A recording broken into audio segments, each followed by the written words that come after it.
Si empezamos, Rodrigo. Vamos a presentar primero un video de la empresa.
Muy buenas tardes a todos, mi nombre es Rodrigo Guzmán.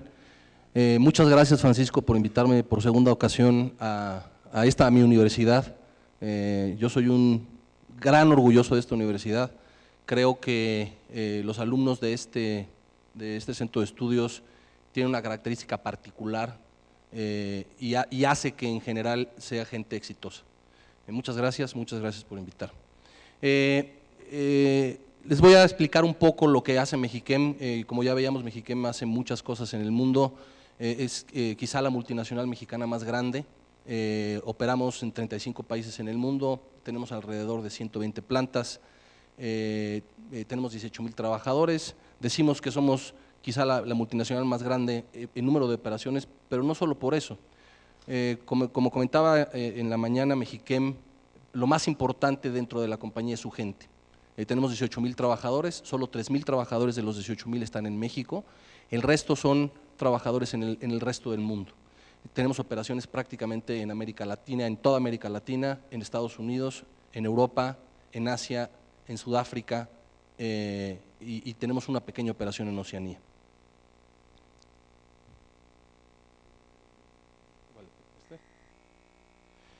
Primero que nada, quisiera arrancar con esto. Como todos saben, Mexichem enfrentó un desafortunado incidente el 20 de abril de este año, una explosión lamentable en la planta de Pajaritos, particularmente en el área de clorados 3, que para la compañía ha sido un shock. Nuestra principal responsabilidad y lo principal que hemos hecho, y dado que este foro trata del rol del CFO, y lo principal que hemos hecho es atender a nuestra gente. Como decía, para nosotros la gente no es un número más en una nómina, la gente es lo más relevante que tenemos. Desafortunadamente en este incidente perdieron la vida 32 trabajadores, ninguno de los trabajadores que perdieron la vida eran trabajadores de Mexichem, ni tampoco de Pemex. Tuvimos cerca de 136 heridos, de los 136 heridos solo 19 permanecieron en hospitales posteriores a la explosión. Y nos hemos enfocado fundamentalmente durante prácticamente el primer mes después de la explosión en atender las necesidades de la gente, en indemnizarlos adecuadamente, en atenderlos desde el punto de vista médico, en atender a sus familiares, en darles apoyo psicológico y en estar pendientes de la gente. Yo les diría que hoy estamos orgullosos, creemos que el siniestro se ha manejado relativamente bien y el principal éxito ha sido que la alta dirección de esta empresa ha estado personalmente involucrada en el suceso. Desde el primer momento, el presidente del Consejo de Administración, Juan Pablo del Valle, estuvo atendiendo a las familias directamente en el lugar del siniestro.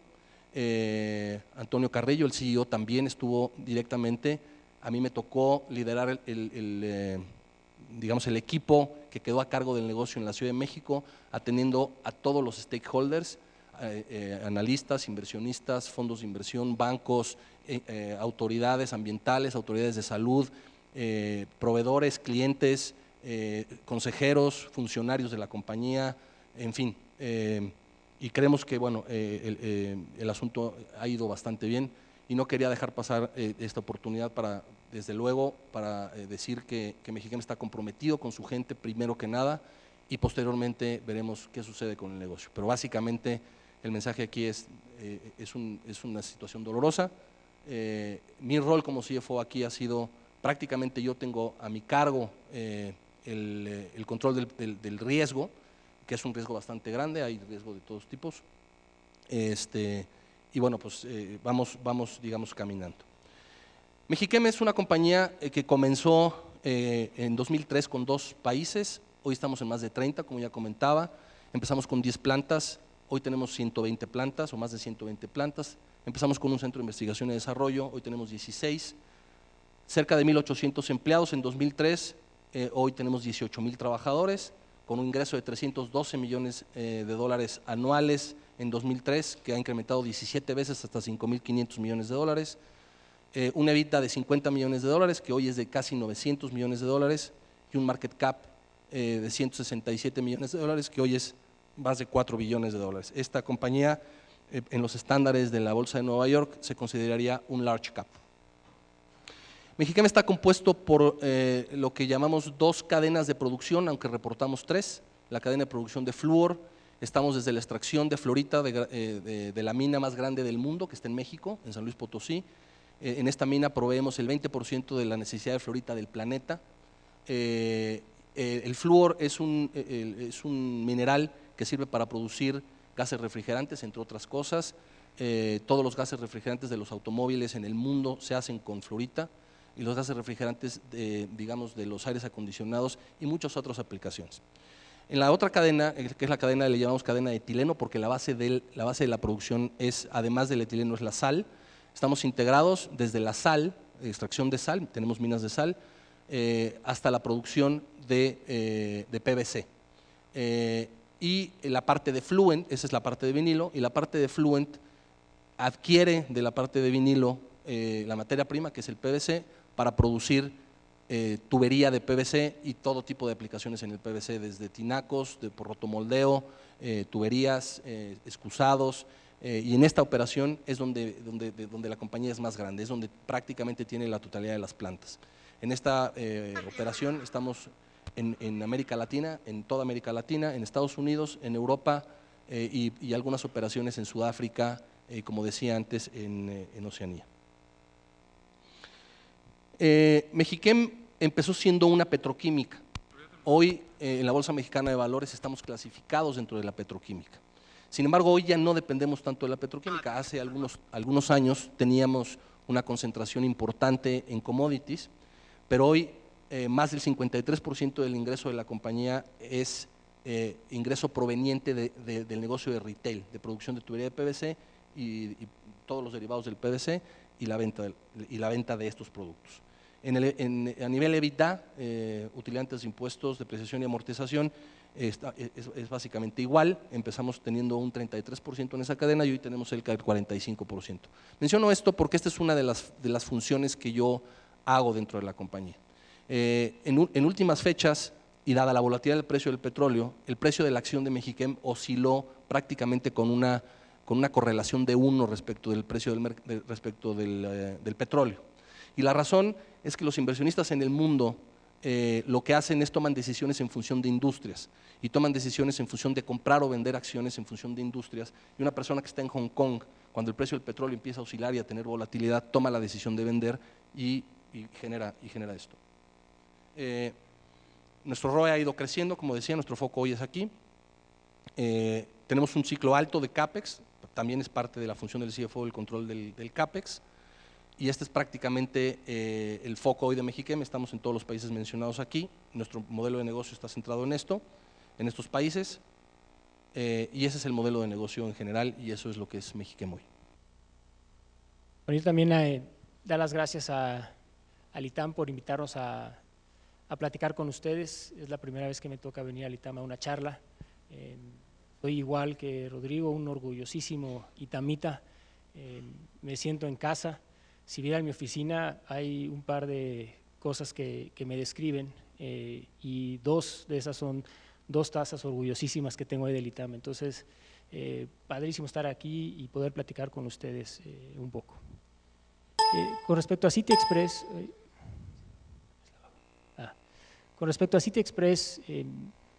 es una cadena hotelera que nace en el 2002, un proyecto empresarial que inicia el ingeniero Luis Barrios, un gran ejecutivo con una experiencia hotelera importantísima, y ha permitido ir desarrollando un concepto que ha venido transformando la industria hotelera en México. Siempre hemos pensado que en México hay suficientes cuartos de habitaciones y las existen, y lo que hemos venido haciendo es ir modernizando una plataforma, una infraestructura hotelera poco a poco, para poder generar una oferta de valor muy interesante para nuestros huéspedes. Entonces, del 2003 a la fecha hemos abierto en promedio un hotel cada 7 semanas. Eso lo que implica es un proceso de desarrollo importantísimo, que viene aparejado con un constante desarrollo, y ese desarrollo viene motivado por capital, que es lo que fondea nuestro crecimiento año con año. Entonces, dentro de la función financiera, y la platicaremos con más detalle más adelante, pues me ha tocado tener la suerte de participar en contribuir, en levantar los recursos que han generado este crecimiento acelerado en City Express. La cadena actualmente tiene 4 marcas, vamos a lanzar una quinta, que esta es una primicia para ustedes, se llama City Centro. Es el proceso de transformar City Centro, inmuebles viejos en los centros de ciudad, a hoteles estandarizados. El primero va a salir en la calle de Uruguay, aquí en el centro histórico, y luego en Oaxaca y en el centro de San Luis Potosí. Pero nuestra marca insignia es City Express, es un hotel que en general tiene 120 habitaciones, 23 metros cuadrados, y lo que ofrece es una oferta de valor muy enfocada para el viajero nacional. Es un viajero que está viajando en promedio 8 veces al año, generalmente se hospeda 1.2 personas por habitación y viaja cerca de 1.7 noches. Entonces, el producto es muy definido para atender esas necesidades del viajero nacional que está circulando de la Ciudad de México a Los Mochis, a San Luis, a Tijuana. Tenemos City Express Plus, es una marca nueva, que ha tenido tremendo éxito. De esa marca tenemos ya muchos en la Ciudad de México, Guadalajara, Monterrey, y es la oferta de valor más alta que tenemos. La idea es competir en ubicaciones como es el Ángel de la Independencia, con una propuesta de ubicación tan buena como puede ser el de cualquier otra marca internacional global de 5 estrellas, en un precio sumamente accesible.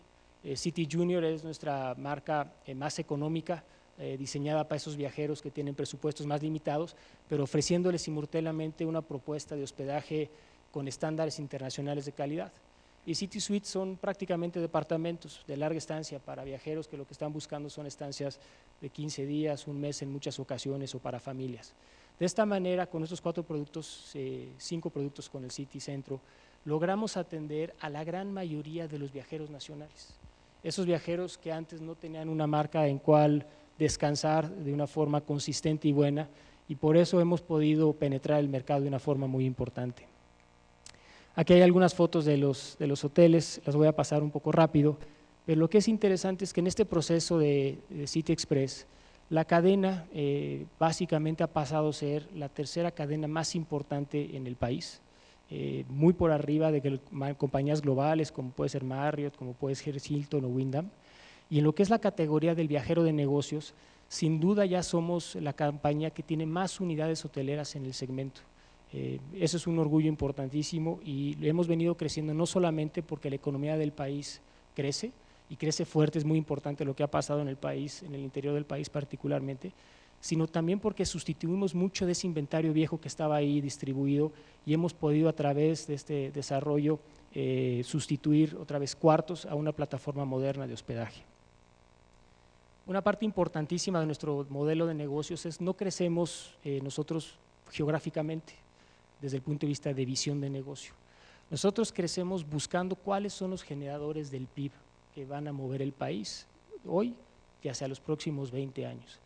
Y a través de una tesis de inversión de dónde están estructuralmente los cambios de crecimiento en México, hemos podido hacer un plan de inversión que inició con lo que era la carretera NAFTA, que espero que Trump no nos las rompa, pero en todo caso, a través de la carretera NAFTA hemos podido poner hoteles del centro del país a la frontera norte en Nuevo Laredo y Reynosa, y de ahí hemos encontrado distintos hilos de negocio, generadores de demanda con mucha potencia que nos han permitido generar corredores económicos y de crecimiento. Hay plazas, por ejemplo, como Puebla, no plazas que son capital de estado, que tienen servicios, tienen comercio, tienen industria, que cuando empezamos la compañía era una plaza que podía sostener un hotel. Hoy City Express está construyendo su 6º hotel nada más en Puebla. Eso les dice cómo ha transformado la inversión extranjera directa del país y cómo City Express, como, digamos, como estela detrás de ese crecimiento del país, ha podido aprovechar la coyuntura para seguir desdoblando un modelo de negocio. Prácticamente nuestra presencia hoy es en México, el 98% de nuestros cuartos están aquí, aunque ya como marca tenemos hoteles en Colombia, en Costa Rica y bueno, en Chile, que abrimos hace 15 días, y poco a poco iremos tomando una bandera regional, pero principalmente estamos en México. Y ahí estamos expuestos, como lo comentaba hace un momento, a distintos factores económicos. Eso nos permite tener un modelo de negocio que crece, a diferencia de otros, a través de distintos ciclos. Es como una compañía que tiene un portafolio que puede manejar la volatilidad. Entonces estamos expuestos al sector manufacturero, a la maquila, a la agroindustria, a servicios, y eso le permite a la compañía navegar el crecimiento de México en distintas maneras. Les voy a dar unas par de cifras ya para concluir esta parte de la presentación, luego habrá otras que a lo mejor en las preguntas y respuestas podemos hablar, pero el negocio hotelero y el negocio de turismo en México va muy bien. Esos baches que ven hacia abajo son la crisis del 2009, cuando Mexicana quiebra, tenemos la influenza, luego tenemos inseguridad en el país, pero la dinámica del viajero en México, esa dinámica que ven que pasa no solamente nosotros en la hotelería, pero en la aviación y en otros factores, es un resultado de ese crecimiento en la clase media que ha permitido que estos servicios cada vez más sean accesibles para los mexicanos. Y por suerte el ciclo hotelero en el país va mejor que nunca. Para concluir, algunas cifras de crecimiento de la cadena, a ver si me puedo regresar una. Bueno, pero básicamente la cadena ha venido creciendo su ocupación. Esa ocupación siempre está afectada porque tenemos hoteles nuevos que promedian hacia abajo, pero básicamente la compañía ha venido creciendo desde el 2010 sus ingresos a más de 23% compuesto anual, su EBITDA casi 28% compuesto anual. Entonces es una compañía que ha aprovechado esa coyuntura de mercado, esa oportunidad de poder seguir creciendo para lograr un crecimiento importante. Más adelante hay algunas gráficas de balance que podemos discutir. Gracias. Muchas gracias, Roberto. América, te agradecería que nos compartas tu visión de la empresa y te agradecería que fueras breve para poder dejar un poquito de tiempo para platicar.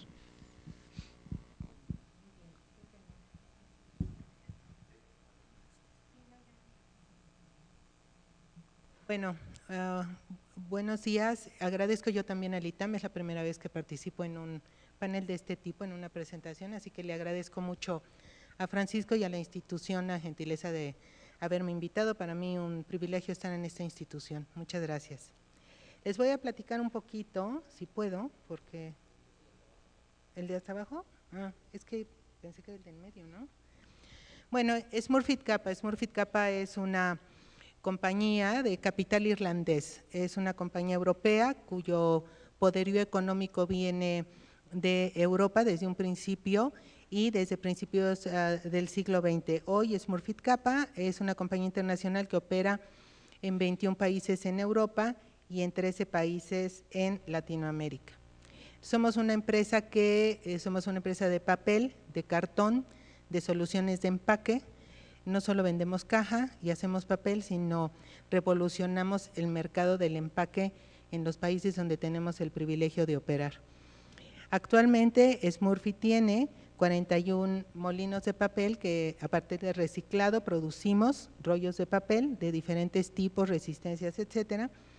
Tenemos más o menos 250 plantas de producción de caja de diferentes tipos y tenemos 50 unidades de recolección de fibra. Nosotros no hacemos, somos totalmente desarrollo de papel reciclado.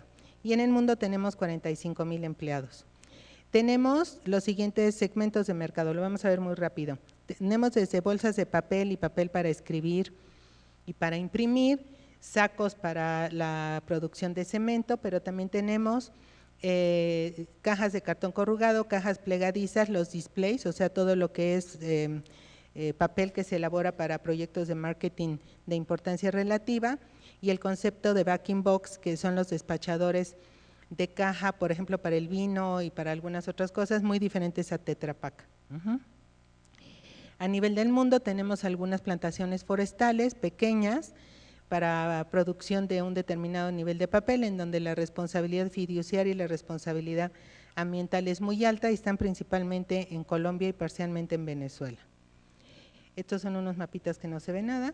Y luego, para efectos de México, bajo las mismas consideraciones del tipo de empresa que somos, nosotros hemos ido consolidando nuestras plantas. Nosotros hace 3 o 4 años teníamos 19 plantas solamente de corrugado. Y uno de los roles que me ha tocado como CFO es identificar aquellas sinergias y oportunidades que teníamos para consolidar nuestras operaciones, para poder evitar las desviaciones tan grandes que teníamos de oferta y demanda y para también generar las capacidades de producción que se necesitaban a través del concepto de manufactura flexible, como para una empresa de commodities como somos nosotros, es imperante tener. Además, sumamente intensos en capital. Hoy tenemos 3,900 empleados solamente en territorio mexicano y tenemos 5 molinos de papel. El próximo año vamos a estrenar el 6º con una producción estimada de 100,000 toneladas de papel al año. Nuestros productos en México muy similares a los de la corporación, pero más acotados principalmente por el tipo de necesidades del mercado. Nosotros identificamos de una manera muy audaz, pero también muy rápida las necesidades del mercado. Dependemos mucho del mercado retail y mientras más rápido nos movamos, más efectivos somos en el desempeño de los resultados de la compañía. Este es un poco el ciclo y es muy sencillo, es recolección, producción y desarrollo del empaque. Requerimos alto diseño y algunas otras cuestiones que vamos a ver un poquito más tarde, y es por eso que también desde el punto de vista estratégico de la operación de finanzas en la compañía, la identificación de las mejores oportunidades de inversión de capital e innovación son fundamentales. Desde el punto de vista de retos y oportunidades como CFO, pues tenemos muchas muy parecidas a las que mis compañeros han comentado, y bueno, si quieres me detengo ahí o me sigo. ¿Tengo 5 minutos más o me sigo? ¿O me paro? ¿Me paro? Y Nos paramos. si crees que podemos pasar a hablar de tu Vamos función, a o si parar. quieres, ¿por qué no empezamos contigo y nos platicas de cómo integras tu función de director de finanzas en tu empresa en la creación de valor? Ya entendimos la idea de la primera etapa, que la audiencia entendiera el contexto. Desde la perspectiva de los exalumnos del ITAM, las finanzas es un área central donde elaboran nuestros alumnos, nuestros exalumnos, Y un tema que es siempre interesante escuchar en temas de perspectivas, que es el principal tema del seminario, es cómo utilizas tu función en el modelo de negocios para generar valor. Empezamos contigo, si te parece bien. Bien. Bueno, yo creo que para efectos de la compañía para la que hoy trabajo, la función del CFO es trascendente desde el punto de vista de la decisión estratégica de inversiones de capital.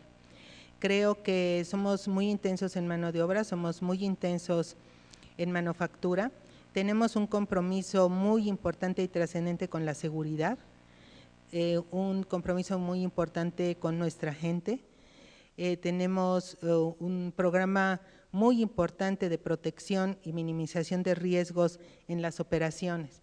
Entonces, las inversiones de capital enfocadas a desarrollar innovación, nuevas tecnologías, manufactura flexible y también de alguna manera ayudarnos a consolidar nuestra planta productiva para seguir haciéndola crecer, dar empleo y fortalecer económicamente también la estructura del país es fundamental.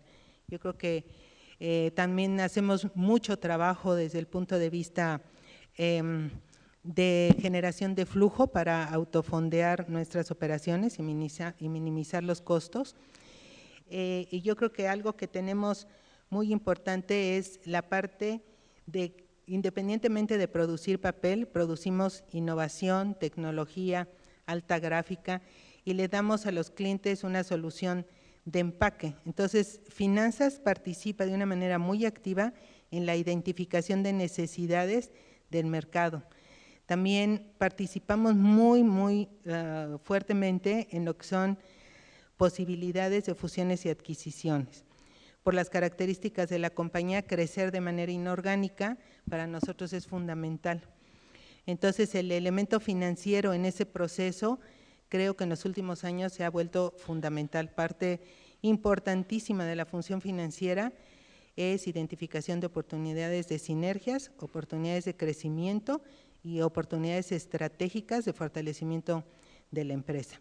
Yo creo que, si lo puedo resumir muy rápido, y que creo que así debo de hacerlo, creo que independientemente de mantener la función financiera operando, el control financiero, el marco de la legalidad, el control interno y el rol fiduciario que todos conocemos en finanzas, si dejamos eso como una base sólida de despegue, estratégicamente Finanzas juega hoy un rol trascendente en el éxito, crecimiento y sobre todo en el crecimiento sostenible y rentable de la participación de mercado de la empresa. Creo que fundamentalmente a eso nos estamos enfocando.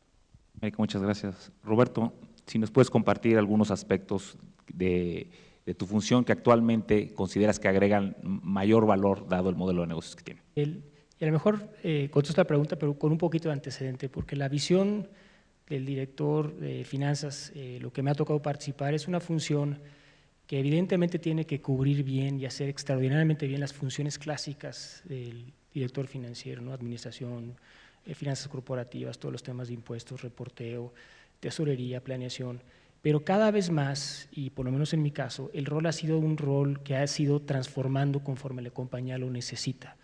Es un rol que es cada vez, yo creo que más dinámico, es menos definido y la contribución va hacia las necesidades del plan de negocio y lo que urgentemente la necesita la compañía en ese momento para lograr los objetivos del plan. Entonces, en ese caso, pues la compañía inicialmente chica, pues era un rol de levantar capital privado, armar los primeros sistemas de control, la plataforma de reporteo, poco a poco ir generando reportes a consejo y a distintas personas a las que tenemos que reportar. Y conforme hemos venido migrando hasta ser una empresa pública, esa función ha pasado a administrar ahora una tesorería que es mucho más grande cuando levantamos los recursos, a manejar riesgos de forma diferente. Una parte muy importante de la función se ha transformado cada vez más a medir, monitorear los riesgos, anticiparse a ellos. Ahora se tiene que generar un área de relación con inversionistas, mantener un diálogo, una comunicación fluida y consistente. Entonces, la generación de valor agregado en la función financiera es una función que tiene mucha transformación y requiere de un aprendizaje constante y continuo. Entonces, yo creo que no hay una sola definición de cómo lo agregas hoy, hay que estar viendo hacia adelante. Y en mi opinión, la mejor forma de agregar valor hacia la compañía es siendo esa mancuerna con el director general, muchas veces siendo quien le dice que no a las cosas, muchas veces siendo la persona que dice no, pero ¿cómo sí? dando la solución con información buena y oportuna para la toma de decisiones. Así se agrega valor. Entonces, de alguna manera, las funciones clásicas en el director financiero moderno hay que tenerlas bien, tener gente extraordinaria. Y lo último que yo diría que agrega valor es el tema de tener equipo. Esta función financiera moderna no se hace con una persona. Yo creo que en cada función, o sea, en cada silo de la actividad hay que tener gente que sea más competente uno que en eso, saber preguntarle a esas personas las preguntas correctas para que llegue la información precisa y poder dar uno a la dirección general la respuesta correcta. Entonces, en mi forma de verlo, se agrega valor siendo ágil, siendo flexible y mirando hacia adelante. Rodrigo. Creo que todo lo han dicho aquí. A mí lo que me gustaría es hacer énfasis en esto que decían al final, en el tema asociado a que el director de finanzas hoy es más un business partner que un account keeper. O sea, es una persona que está metida ayudando al objetivo del negocio siempre. Evidentemente las funciones de siempre, el control interno, financiamiento, soporte, pero también hoy tiene que ser alguien impulsor de la innovación, impulsor de cómo mejorar las cosas, de cómo automatizarlas, de cómo hacerlas más ágiles y más fáciles para la toma de decisiones. No es solamente ya alguien que mantiene la contabilidad correcta y que reporta bien y que financia, sino es un ámbito mucho más global, tiene una relación mucho más amplia con los stakeholders de las organizaciones en todos los sentidos y creo que esa es la mejor manera de agregar valor hoy. Rodrigo, muchas gracias. Rodrigo, regreso contigo. Un tema central en la descripción del trabajo del CFO es lidiar con la incertidumbre. Y con tu operación en muchos países, con los accidentes que has tenido, pues implica retos grandes. No sé si nos puedas compartir ejemplos de cómo manejas estos riesgos. Estoy pensando en Brexit, tu operación en Inglaterra. En tu presentación tenías Turquía, Brasil, lugares con muchísima incertidumbre política. No sé si nos puedes compartir algunas ideas sobre esto. Sí. Voy a dar un ejemplo que no tiene que ver con esto, pero que es un ejemplo relevante. Con el accidente de Pajaritos que comentaba al principio, el precio de la acción de Mexichem tuvo una caída de más del 20% asociado a la explosión. ¿Relacionado con qué? Justamente con incertidumbre. En el momento de la explosión fue el 20 de abril, estábamos a 8 días de reportar al mercado de valores y no podíamos decir muchas cosas. En realidad no teníamos muchos datos asociados con esto.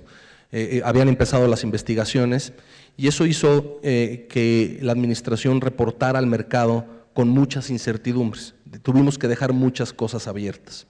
Eso hizo que el precio de la acción cayera. Como decía antes, a pesar de que veníamos muy asociados con el precio del petróleo, a partir de ese momento se rompió esa asociación. Empezamos a avanzar en el proceso del control del riesgo y del control digamos, de todo lo asociado a la explosión y llegó el momento de reportar este último trimestre. Y teníamos una discusión inmensa en el Consejo de Administración respecto de si teníamos que dar de baja el activo y el tamaño de la baja del activo en su relación con tener que registrar o no registrar una cuenta por cobrar asociada con las aseguradoras. Había una presión muy importante del principal accionista de la compañía por registrar una cuenta por cobrar, pero sin embargo teníamos que seguir ciertas normas contables. Hubo discusiones y la presión fue inmensa, el comité de auditoría actuó como tenía que actuar, el gobierno corporativo funcionó e impidió que se registrara algo de lo que no tenemos, digamos, hoy derecho de cobrar. Obviamente se hizo el reporte correspondiente, reportamos al mercado y lo que todo el mundo esperaba con un cargo al resultado de $280 millones era una caída mayor en el precio de la acción, cosa que no sucedió. El día del reporte, el precio de la acción creció 3%. ¿Por qué? Porque en realidad lo que hicimos fue quitarle incertidumbre y volatilidad a los números. Dimos un número certero, le pusimos el cascabel al gato. Lo peor que puede pasar para una compañía es la incertidumbre. Eso es en parte lo que hace un CFO, es medir el riesgo. Si hubiéramos permitido desde la administración el registrar esa cuenta por cobrar, hubiéramos generado un riesgo mayor, hubiéramos abierto una puerta peligrosa para la compañía, y eso es lo que hace el control de la incertidumbre. Entrando al tema del Brexit, muchos inversionistas nos han preguntado cuál es el impacto del Brexit en nuestra compañía. En realidad, nuestra compañía, nosotros, evidentemente va a haber un riesgo de mercado, va a haber una reducción en la actividad económica, en el rubro en el que nosotros estamos y al que atendemos, que es básicamente la construcción.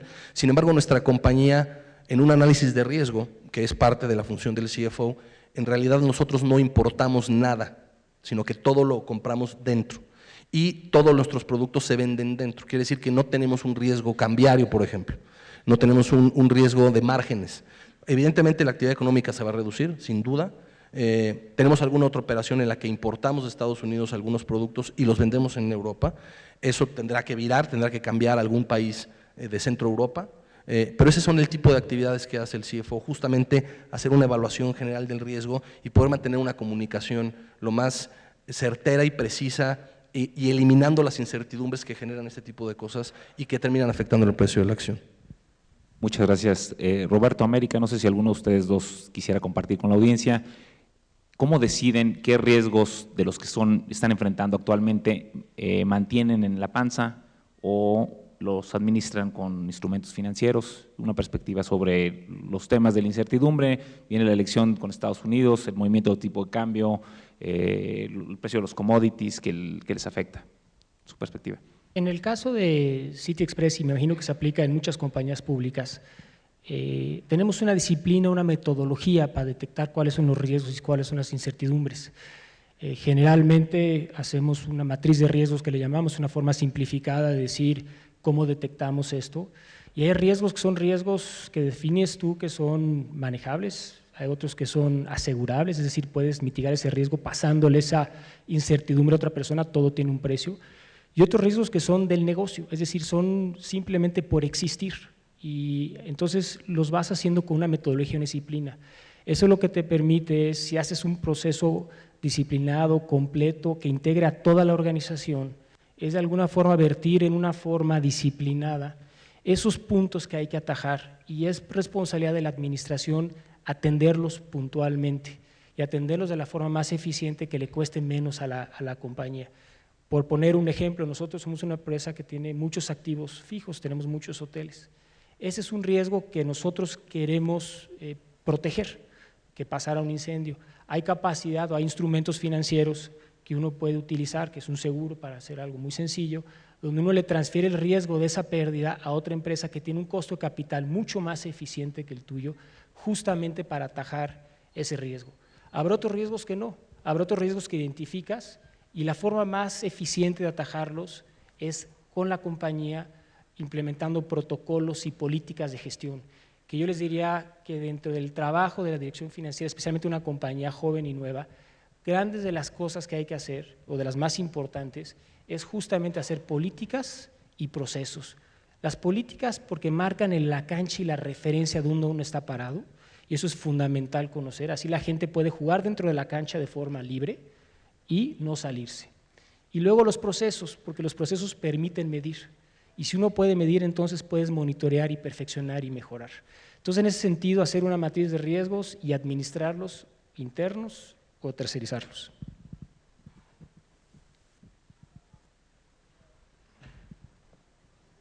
Pues nosotros seguimos prácticamente la misma mecánica que nos comentaba ahorita Roberto. Nosotros tenemos un ejercicio semestral de identificación de riesgos y los dividimos a través de matrices de riesgos en riesgos financieros, operativos y de otra índole. Y lo que hacemos muchas veces es identificar por prioridad. Nosotros tenemos una especie de semáforo y unas medidas de desempeño de esos riesgos y tenemos la responsabilidad de ir acotando esos riesgos con planes de trabajo muy puntuales y con mecanismos, ya sea a través de aseguradoras, programas de hedging.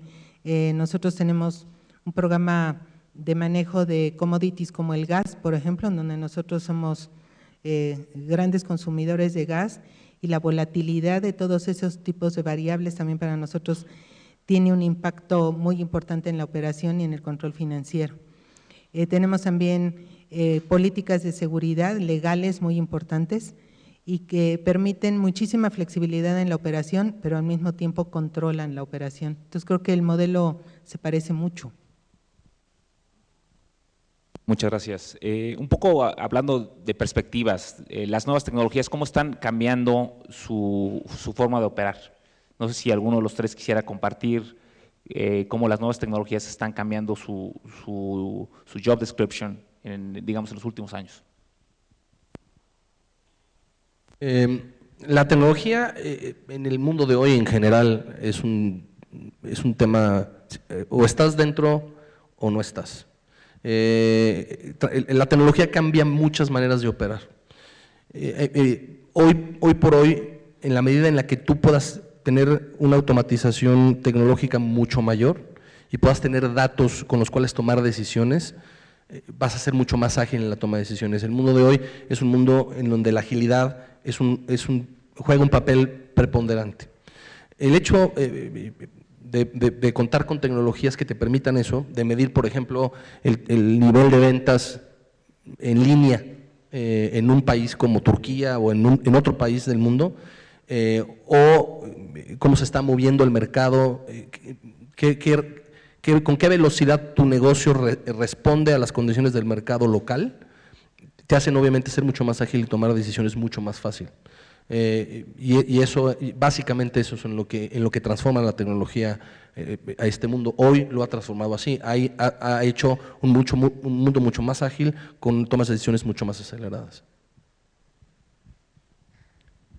En el caso mío, digamos, la definición otra vez del puesto ha venido requiriendo una transformación constante, yo diría que prácticamente todos los días. Y esa transformación yo la veo como un proceso de aprendizaje continuo, nunca para. Tener la suerte de estar en una posición de dirección de finanzas en una compañía es la gran oportunidad de poder ver a la compañía con sus indicadores clave que te van a reportar desde la operación hasta temas de recursos humanos y poder entonces visualizar de campo eso. A mí lo que me gusta digamos, de este cambio es que poco a poco vas elaborando ese panel de control, ese serie de medidas de manejo como si fueras en un avión o en un coche que te están dando indicadores y la compañía necesita indicadores distintos para distintas etapas de la compañía, lo que es increíble. Entonces es un proceso que nunca es estático, siempre se va moviendo y lo que es importante es ir encontrando cuáles son los indicadores clave porque no se necesitan en este trabajo hacer muchas hojas de Excel y muchos modelos, yo creo que eso no es necesario, hay que decidir cuáles son los puntos claves, enfocarse y tener siempre la mira que esos puntos claves van a ir cambiando. Entonces, ver hacia el horizonte siempre qué es lo que viene hacia el futuro para poder contribuir con valor agregado hacia la dirección general y al consejo y aterrizarlo siempre con un panel de control vigente que te permita, si te falta gasolina, ¿qué haces? Levantas capital. Si estás volando bajo, ¿qué tienes que hacer? A lo mejor hacer un recorte de gastos. En fin, tener ese panel de control vigente, activo y siempre pensando qué nuevo indicador hay que tener. Gracias. Bueno, yo también creo que los sistemas de inteligencia de negocios desde el punto de vista de tecnología y han transformado nuestra función, pero también tenemos la oportunidad de utilizar la tecnología para mejorar nuestros procesos de negocio y nuestros procesos inclusive de manufactura, ¿no? El tratar de promover esos niveles de tecnología a nivel, por ejemplo, de las operaciones en planta o de las operaciones de atenciones al cliente mejoran mucho el nivel de rentabilidad y el retorno de esas inversiones y además transforman la vida de la gente que las opera y la nuestra como CFOs. Muchas gracias. Un tema que son ejemplo viviente ustedes son empresas de éxito con alta productividad, alto capital humano. Un reto en México es que tenemos muchísimas empresas pequeñas con una productividad muy baja. En su cadena de valor, no sé si puedan compartir con la audiencia los retos que ven para lograr esta transformación. Tenemos tres modelos, una empresa que es un grupo de negocios, un grupo económico, una empresa que es más como un standalone y una multinacional. Pero volteando a las empresas medianas y pequeñas, ¿qué nos falta? El reto de la productividad en México es tremendo. Aquí se entra en terrenos escabrosos. Yo diría que el principal reto para modificar la productividad en México Sin duda, y es uno de los retos que Mexichem enfrenta, es el problema cultural. Tenemos que entender la cultura de la gente para poder modificarla. México enfrenta muchos problemas culturales. Perdón que regrese al tema de pajaritos, pero es una gran experiencia que hemos tenido y que ha generado dentro de la compañía un cambio relevante. A pesar de que es una empresa en México, sin duda la visión de una empresa privada no concuerda en nada con la visión de una empresa pública. En el caso entre Mexichem y Pemex hay graves problemas culturales, hay un sindicato muy arraigado que tiene muchos vicios. El problema sindical, por ejemplo, en México es un problema severo, es un problema que genera muchas ineficiencias que se pasan al mercado, que hacen de este país un país, digamos, poco eficiente y por lo tanto caro en el mundo. Y yo te diría que ese para mí es el principal tema, el cambio del tema cultural y modificar las estructuras, por ejemplo, sindicales en este país, es algo que tenemos que hacer. ¿Y cómo lo están haciendo ustedes? No ha sido fácil, sin duda. Tener al sindicato más poderoso dentro, del sindicato más poderoso de México dentro de una empresa no ha sido fácil. Les puedo dar muchísimos ejemplos, pero digamos, por ejemplo, por cada trabajador en Pemex tiene que haber probablemente 3 o 4 adicionales. Un trabajador que hace soldadura no hace limpiado de la soldadura y tiene que venir otro trabajador a hacer ese trabajo. Y es un problema que se ha generado a lo largo de muchos años. Hemos ido empujando, obviamente, como empresa y como iniciativa privada, hemos tratado de negociar con el sindicato muchas cosas, se han logrado muchas cosas. Hoy la estructura y la reforma energética ha generado un cambio, digamos, un cambio de forma de pensar que está costando trabajo, y así solamente negociando y tratando de cambiar ese tipo de cosas. Gracias. En nuestro caso hay, yo diría, 2 partes. Una que es exógena a la compañía desde el punto de vista de productividad, que es muy lamentable y no voy a abundar mucho en eso, todos sabemos los problemas que existen para sacar permisos, licencias de desarrollo, temas de corrupción que son gravísimos y son costosísimos para el país, es un costo gigantesco, no solamente en tiempo, pero realmente es un problema muy serio. En lo que sí está nuestro control de productividad, y lo hemos venido haciendo cada vez más, es implementar dentro de la organización programas efectivos de capacitación. La capacitación es fundamental, pero no hacerla como la gente la piensa de vamos a hacer una capacitación y todo muy suave. Tienen que ser capacitaciones muy precisas que se reflejen en los resultados de las personas ahí. Son programas de capacitación que nos ha costado a nosotros trabajo ir implementando, ir aterrizando, porque inicialmente los programas se ven muy amplios, se ven muy suaves y la gente lo que necesita sí son esos elementos suaves, pero necesitan herramientas para hacer mejor su trabajo. Cómo hacerlos mejor. Yo creo que ahí dentro de City Express, con una organización que depende de las personas, somos una empresa sumamente intensiva en servicio, esos programas de capacitación es lo que nos permiten hacer mejor las cosas cada día. Y la otra cosa que es curiosa, pero es importantísima en City Express, es escuchar a las personas y a la compañía en la productividad. Hay tantas ideas dentro de la organización que uno tiene que extraer de abajo hacia arriba de cómo hacer mejor las cosas. Y hay muchos ejemplos de nosotros, de gente que se acercó porque tienes una cultura abierta de comunicación y que la gente sabe que puede aportar, donde nos dicen, ¿qué pasa si hacemos esto u otro diferente? Y va desde temas operativos en los hoteles hasta formas de hacer mejor la comercialización. Bueno, para nosotros creo que la parte del marco jurídico de cumplimiento para nosotros es muy intensivo, vamos a decir, hay que trabajar mucho y eso que está bien, hay que cumplir con él, pero tenemos métodos un poco anquilosados en esa parte, eso impacta mucho la productividad de la manufactura en nuestras plantas.